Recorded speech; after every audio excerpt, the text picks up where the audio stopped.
This is Shine On Policycast, the podcast that brings you EU policy updates relevant to solar. I'm your host Bethany. Let's get started.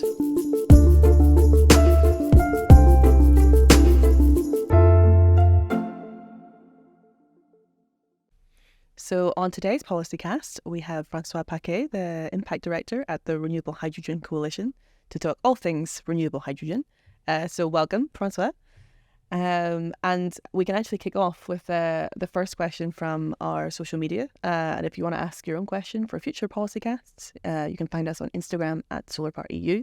But today's question is pretty introductory. It's what is renewable hydrogen? So maybe you could explain a bit what that is and the work of the coalition.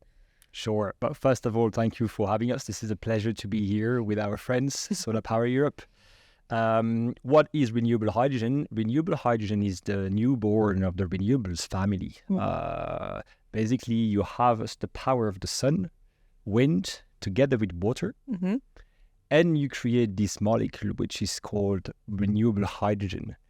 And what's amazing with it is that you can basically bring renewables where renewables could not go before. This is a game changer when we think about developing the energy system of tomorrow running mainly on renewables. So from now on, you do have a sustainable, scalable solutions that will allow sectors to move away from fossil fuels and those specific sectors that could not be electrified before. And what sort of sectors are those? So you take, for example, industrial applications, such as chemical production, high heat temperature, but also new sectors such as steel that were heavily dependent on coal until today. And now they have renewable hydrogen to do green steel. Aviation and shipping as well could be using renewable hydrogen derivatives in order to emit no longer any carbon emissions. Imagine the contribution to the world's emission reduction. If you could cut out all of the aviation emissions, it's a big chunk. Absolutely. Yeah. Steel close to 7 to 9% of the global emissions.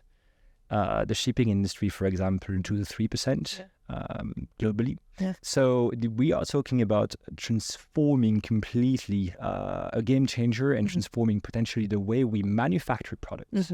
Same for agriculture. The way we produce fertilizers would be drastically changed. This is where ammonia and things comes in. So this is about making the food system more sustainable as well. So it touches everything and is hyper important. So what's in the way? What's stopping us? Well, political will and the magnitude of the challenge, of course, is very important. This is system change. We are talking about changing an economy that has been heavily reliant on fossil fuels and those sectors that were the huge consumers of imported fossil fuels. So, and we don't have time to do this. So we face, as an industry, the challenge of ramping up the volumes of renewable hydrogen we need to use. But at the same time, we also need to increase the capacity of manufacturing the technologies that we need to produce those volumes. No industry had done that before. So we do have a huge challenge ahead. The ambition from the European institution is huge. And we've got to do everything we can to meet this ambition because we basically have no choice. And so we see 4 big challenges that we've got to tackle. The first one is financing. The second one is strengthening the value chain. The third one is the question of the lack of legislation being fully adopted. And the last one is implementation. It always is. When it comes to financing, biggest challenge for hydrogen, renewable hydrogen, is that it is still too expensive compared to the solutions it is supposed to replace. So fossil fuels, grey hydrogen from polluting fossil fuels, or natural gas. And so we've got to really look at bridging the cost gap of this new technology in order to unlock investments in those key sectors. And how do we do that? Well, the European Commission has proposed to have first of its kind support instrument at European level that hasn't been done before. Very innovative. So congratulations to the European Commission for coming with this innovative idea, the European Hydrogen Bank.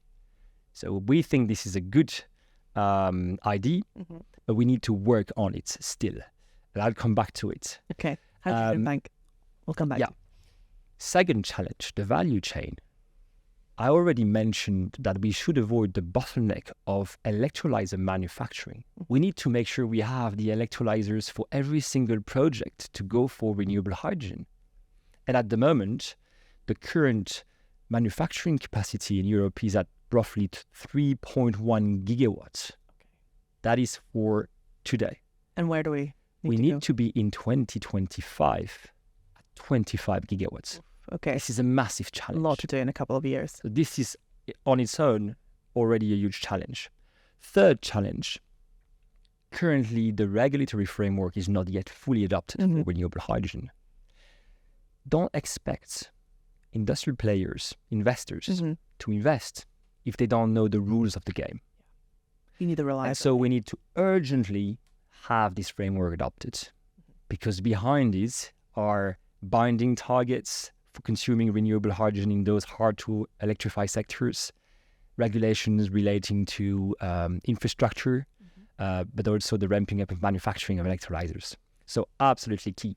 And I think the last challenge where we really have to be carefully looking into, this is about whether Europe is fit for 55, because the implementation challenge hasn't started yet. And we are here talking about new legislation for a new solution, renewable hydrogen.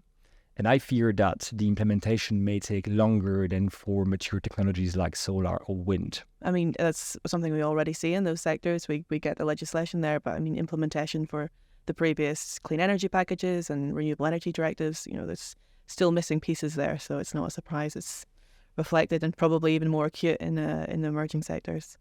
So then what are the solutions here to tackle these challenges? I mean, you mentioned the hydrogen bank.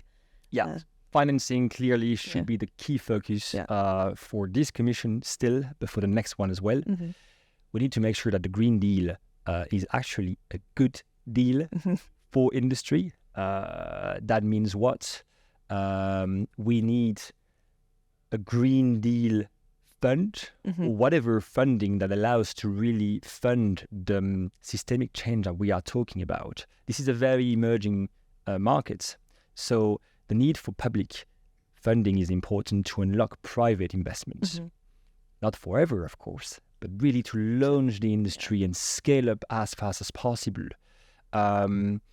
We've estimated that we need 12 billion euros a year just to decarbonize half of industry demand with renewable hydrogen. 12 billion a year. For how many years? 10 years as part of the renewable hydrogen, the hydrogen bank. Okay. 12 billion. This is pocket change if you think about what has been spent on imported fossil fuels since the war in Ukraine started. 600 billion euros over 2 years. Pocket change. When you think about what's at stake here, it's a climate change imperative, but it's also an energy security imperative. This is also autonomy, competitiveness of industry as well, securing prime mover advantage on the markets of tomorrow for green products. So we should really think about what's at stake here and make sure that we put means behind what we're trying to achieve. So we covered financing and then the solutions on value chain. So we need to make sure that we ramp up the manufacturing of electrolyzers. It's about resilience and autonomy of Europe in making sure we get the core technologies for us. With this will come resilience in Europe, a stronger Europe. So we need a true industrial policy for this. The Net Zero Industry Act has been proposed. This is going in the right direction, but probably it is a little, too late. So we need to step up our game here, and we need to make sure that Europe stays in the game. So Well, because everybody else is also stepping up their game. absolutely. So a key thing to do is that we need to make sure the scope of this proposal remain focused. This is the key way to ensure impact. Mm-hmm. The second thing is that we think that the 40% target for having manufacturing capacity here in Europe isn't fit for purpose. We have different technologies, different starting points. Mm-hmm. And for electrolyzers, unlike other technologies, we're still having a competitive edge here in Europe. Mm-hmm. Europe still holds about 30% of global market share when it comes to electrolyzer manufacturing. We absolutely need to maintain this, but also extend that.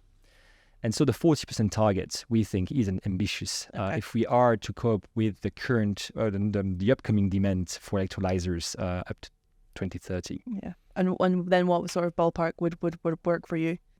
We're thinking between 50 and 60% would be better. Okay. Wow, if you're already at 30%, it follows. Absolutely. As we scale up. The best would be the 100%, so that we make sure that Europe is entirely resilient with its own technology, because it's a strategic one for the autonomy of Europe. Mm-hmm. So we covered then the kind of financing solutions and the value chain solutions, and I think there's maybe a couple more solutions we can touch on today.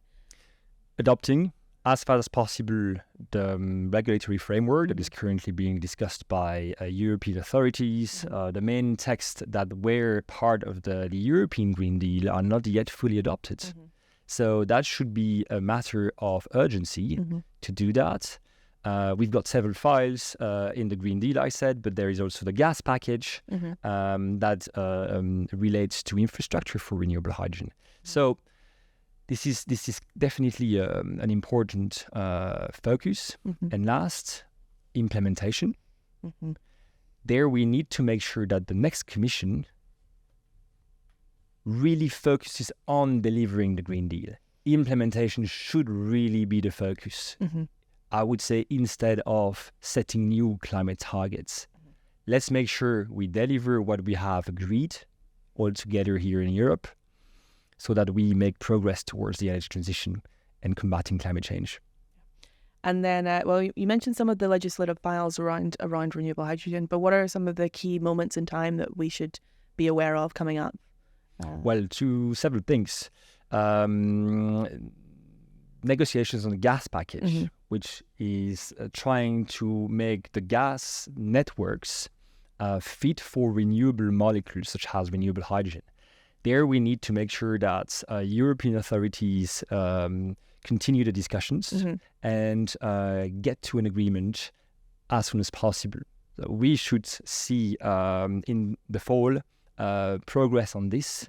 The idea should be to close the file before the end of the year, so that the market can have clarity in this respect. The Net Zero Industry Act still is on the table for a little longer, of course.